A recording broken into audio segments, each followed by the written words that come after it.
Hello and welcome to this edition of Y-PAC CityCast. I'm Randy Beeler.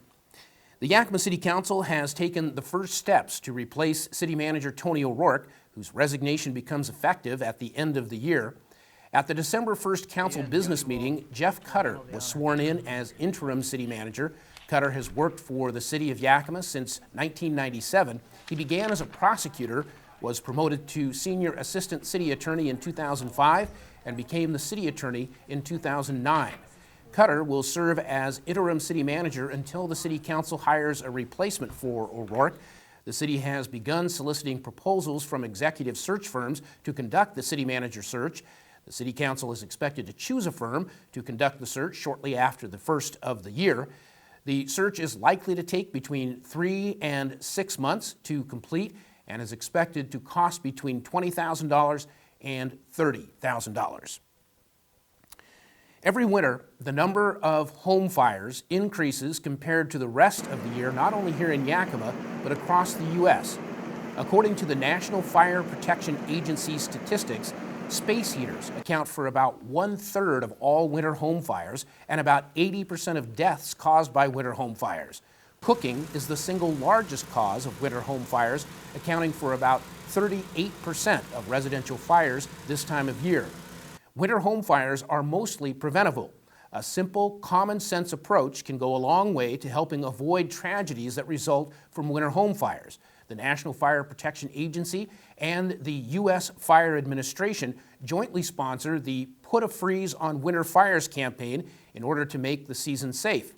Check out the NFPA website at nfpa.org/winter and the USFA website at usfa.fema.gov/winter to find straightforward and easy to understand tips that can help you avoid devastating winter home fires. Well, the City of Yakima is beginning the bidding process for major infrastructure projects that are on the schedule for 2016. And the city is launching a new effort to deal with chronic crimes. With those stories, here's CityCast's Ken Crockett. Thank you, Randy. The new year is shaping up to be a busy time for street and traffic improvements in the city of Yakima. The proposed city budget calls for paving 30 lane miles of streets at a cost of $5 million. Just over $9 million is being allocated for the initial phase of the North First Street revitalization project, which is expected to take several years to complete. Bids will be opened soon for construction of an elevated pedestrian sidewalk and the installation of the Bins of Light art project on the Lincoln Avenue Railroad underpass. That project is estimated to cost around $600,000. Meanwhile, city officials are hopeful that the third time is the charm this month for the relocation of the Yakima Visitor Center on Fair Avenue. Two previous efforts failed to generate any bidders to move the building closer to downtown. And finally, nearly $600,000 is being earmarked for improving the intersection of 64th and Tieton Drive next spring. A community diversion program is being formulated by the Prosecution Division of the City of Yakima's Legal Department.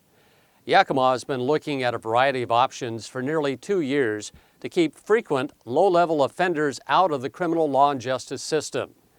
While the move will save money, the primary aim of the program is to get the individuals assistance in dealing with problems and avoid becoming repeat offenders. Early last year, the city explored the idea of forming a community court, but the idea was later abandoned because of cost and other challenges. The proposed 2016 city budget does include $56,000 to implement the community diversion program. Back to you, Randy. Thank you, Ken. When we come back, CityCast Sean Davido will fill you in on how you can chip in to keep our community safe this winter. You're watching Y-PAC's CityCast.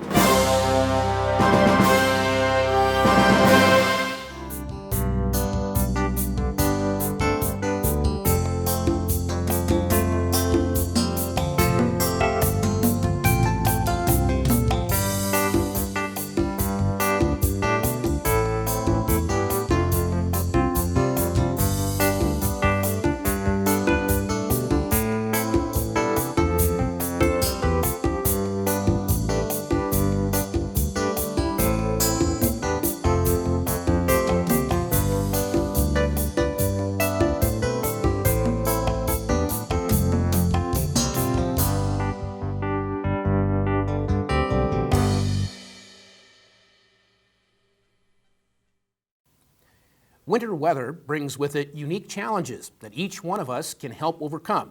To let you know how you can help our community get back up and running after a winter storm, here's CityCast Sean Davido. Thanks, Randy. Moderate to heavy snowfalls are not unusual in our area, and every year Yakima typically has a few storms that dump enough snow on the ground to make it difficult to get around town. The snow removal plan for the City of Yakima was put in place in 2014, but with a mild winter last year, no snow alerts were declared. A snow alert only is declared in Yakima after 3 inches of snow is measured on the ground at the Yakima Airport. That's when city street crews begin plowing the designated snow routes in the downtown area. Any cars parked on those streets could be ticketed or towed in the future. Now, during the recent snow events in 2015, Yakima's parking enforcement officers have been handing out pamphlets just like these with information explaining the snow alert procedure to help make business owners and people who frequent downtown aware that cars parked along the heavily used snow routes will need to be moved to make room for the snow plows. Cars on the street when a snow alert is declared can be moved to less traveled streets not marked as snow routes or to one of the 7 city public parking lots in the downtown area. When a snow alert is declared in Yakima, snowplows also begin plowing the major arterial streets all around the city. For more information and a map of the snow routes and the snowplow route priorities for the Yakima streets, visit the City of Yakima's website under the Points of Interest section at yakimawa.gov. Now, Randy, there are a few other things to keep in mind during a significant snowfall in Yakima to help keep drivers and pedestrians safe all around the city. First, if you have to drive in the snow, be sure to stay well back from the snowplows and sand trucks and give them as much space as possible. The plows push large amounts of snow off the roads, and the trucks also spread sand and chemical de-icing material that can damage a vehicle if it comes too close. Next, residents and businesses are responsible to clear snow from the sidewalks of their properties for pedestrians. Remember when you're shoveling your sidewalks and driveways not to throw snow or push snow into the street. It can make roadways more dangerous, and actually it's illegal. Now, if you choose to use an ice melt, please don't use rock salt. It damages sidewalks and can kill grass and plants. Try to use a calcium chloride-based ice melt like this instead. It works at lower temperatures, so it's more effective when it's below freezing. And most of all, people should try to be patient. During a major snowstorm, it can take crews hours or even days to get these streets cleared, so life can get back to normal. Randy, we're still very early in the snow season in our area, and the possibility that more snow will fall here in Yakima before the end of winter is pretty high. So be safe out there, and I'll send it back to you in the studio. Thank you, Sean, and thank you, too, for joining us for this edition of Y-PAC CityCast. You can always keep up to date with what's going on with the City of Yakima by becoming part of the city's social media network. The City of Yakima website, which can be found at yakimawa.gov, contains a wide array of information about city policies, programs, and activities. The official City of Yakima Facebook page will link you to valuable and important information about what's happening locally. And the official City of Yakima Twitter feed is a great way for you to stay informed while you're on the go. Visit the City of Yakima website, find us on Facebook, or follow the city on Twitter. We'll see you on the next edition of Y-PAC CityCast. I'm Randy Beeler. Take care.